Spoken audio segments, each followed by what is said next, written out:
पतलू, जब से तुमसे मेरी शादी हुई है तुमने मुझे कोई खुशी नहीं दी है। वही टूटा हुआ घोंसला और वही सूखे दाने, कभी कोई फल फ्रूट, कोई अच्छा खाना नहीं ला कर दिया। हर समय यहाँ लेटे रहते हो और मेरे लिए कुछ खाने को लाओ, जाओ। मेरी किस्मत ही खराब थी जो तुमसे मेरी माँ ने शादी करा दी मेरी। जब तो बहुत स्मार्ट बन रहे थे। कपास का बना हुआ नरम नरम घोंसला है मेरा, बहुत काम करता हूँ, लेकिन मुझे क्या पता था कि ये तो सिर्फ पतलू है, निखट्टू कहीं का। देखो कल्लो, ना तो मैंने कभी काम किया है कोई और ना ही करूँगा। मेरे माँ बाप ने मुझे बहुत प्यार से पाला है, मुझसे कोई काम वाम नहीं होता। वैसे तो तुम इतनी शैतान हो, कोई तरीका तुम ही बताओ जिससे दाना पानी घोंसले में ही मिल जाए। मुझे तो तुम ऐसे ही बदनाम कर रही हो। तुम कौन सा काम करती हो? कल्लो, तुम तो मेरे से भी ज़्यादा कामचोर हो।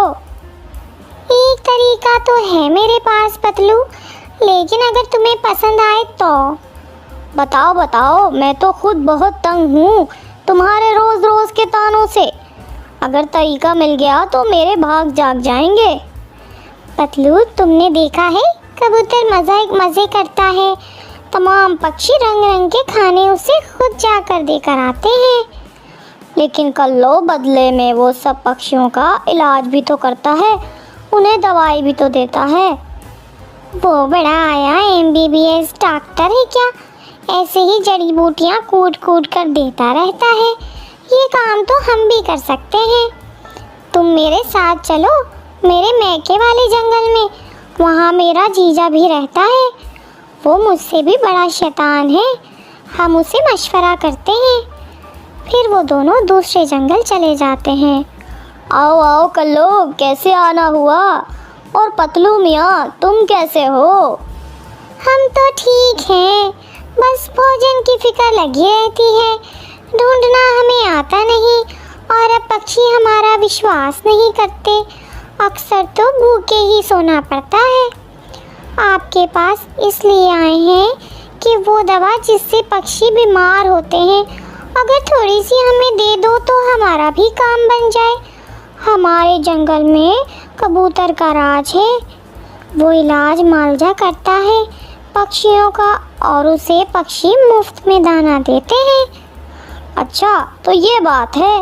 वो दवा तो मेरे पास है, लेकिन अगर पक्षियों को पता चल गया तो वो बहुत मार पड़ेगी तुम्हें।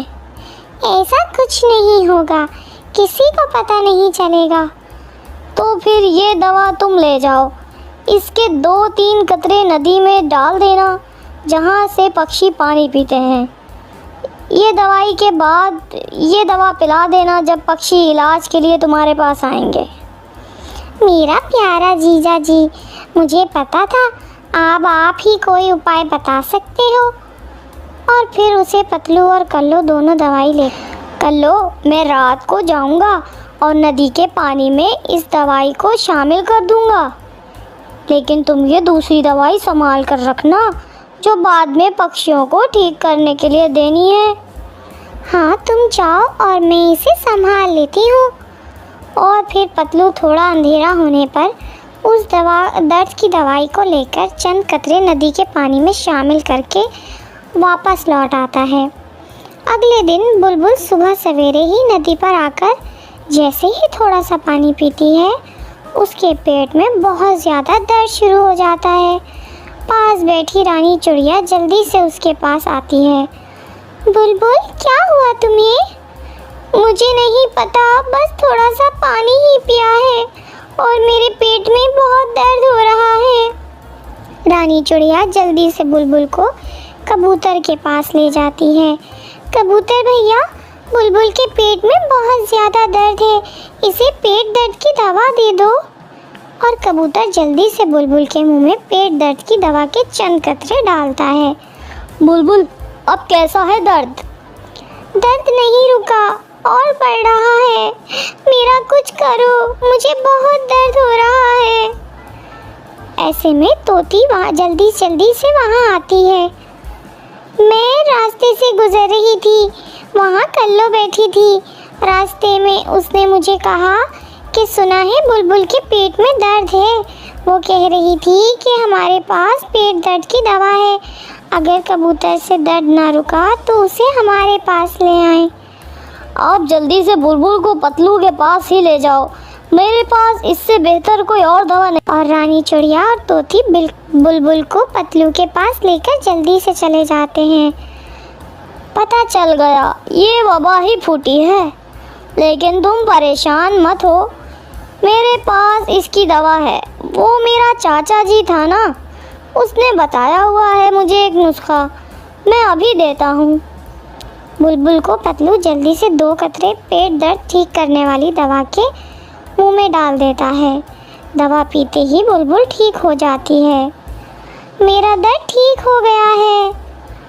पतलू भैया आपका बहुत बहुत शुक्रिया। रानी चिड़िया, अगर किसी के भी पेट में दर्द हो तो मेरे पास ले आना। लेकिन रानी चिड़िया, एक बात कहनी थी मुझे। जी जी कहो पतलू भैया, क्या बात है? वो बात ये है कि मैं तो सारा दिन पहाड़ों पर रहता हूँ, इन जड़ी बूटियों को ढूंढने में, दाना पानी ढूंढने का तो समय ही नहीं मिलता। नहीं नहीं पतलू भैया, हम आपको दवा के बदले में अनाज या कोई फल वगैरह दे दिया करेंगे। आप परेशान क्यों हो रहे हो?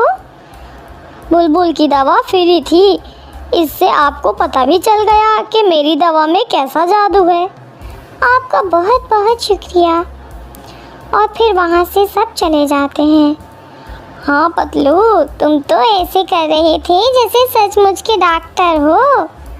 अब तो मज़ा आने वाला है। अब तो रोज़ पक्षी रंग बिरंगे खाने लाया करेंगे और कबूतर मारेगा मक्खियाँ। ऐसा कहते हुए वो दोनों ज़ोर ज़ोर से हंसने लगते हैं। और फिर वो दिन था कि जो भी पक्षी नदी से पानी पीता उसके पेट में शदीद दर्द शुरू हो जाता और वो कोई खाने पीने की चीज़ लेकर सीधा पतलू के पास आ जाता।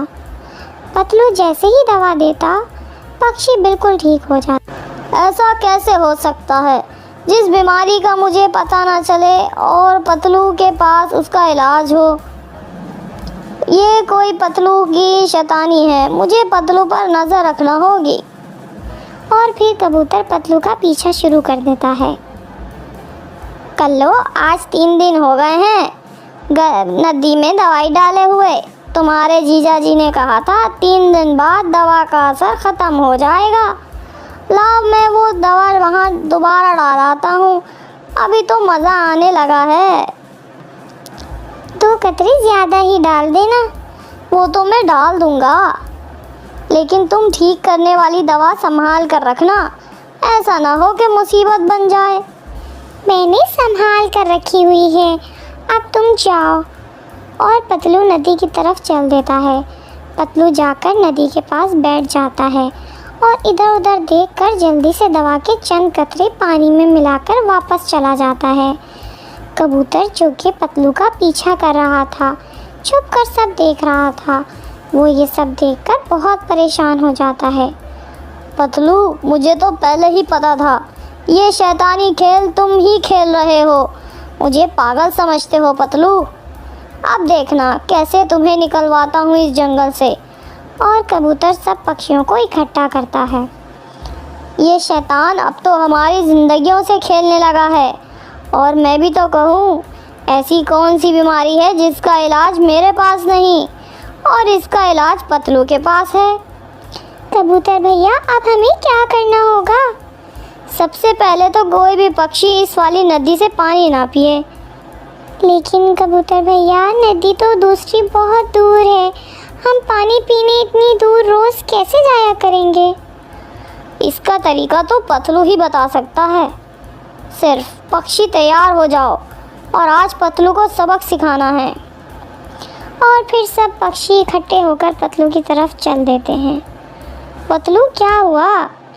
जो अभी तक कोई मरीज़ नहीं आया, तुमने दवाई अच्छे से मिलाई तो थी ना नदी के पानी में? हाँ हाँ, वो तो अच्छे से मिलाई थी। फिर आ जाएगा कोई ना कोई। मुझे तो ये अमरूद खाने दो जो डॉक्टर कबूतर अपनी दवाई के बदले में देकर गया था। वो ऐसी बातें कर रहे थे कि सब पक्षी इकट्ठे होकर पतलू के तो तुम सबके ही पेट में दर्द हो गया क्या? पतलू शैतान, अब पेट में दर्द तो तुम्हारे होने वाला है। मुझे सब पता चल गया है। जो खेल तुम मासूम पक्षियों से खेल रहे हो, और अब तैयार हो जाओ। ठहरो ठहरो, मेरी बात सुनो। मेरा कोई कसूर नहीं है। ये सब कल्लो ने करने को कहा था। तुमने हमारी जिंदगियों से खेलते हुए जरा शर्म नहीं आई? अब जल्दी से बताओ, ये पानी कैसे ठीक होगा? नदी का, इसमें ही तुम्हारी भलाई है। प्लीज आप हमें ना मारना, हम यहाँ से चले जाते हैं। हम दोनों मेरे मैके वाले जंगल चले जाते हैं। बस एक दफ़ा माफ़ कर दो और वो पानी 3 दिन के बाद खुद ही ठीक हो जाएगा। नहीं, इस बार तुम्हें माफ़ी नहीं मिलेगी। कबूतर भैया, जाने दो इस बेशर्म जोड़े को, बस यही काफ़ी है इनके लिए। और फिर ऐसे कल्लो और पतलू को अपना घर बार छोड़कर दूसरे जंगल जाना पड़ा।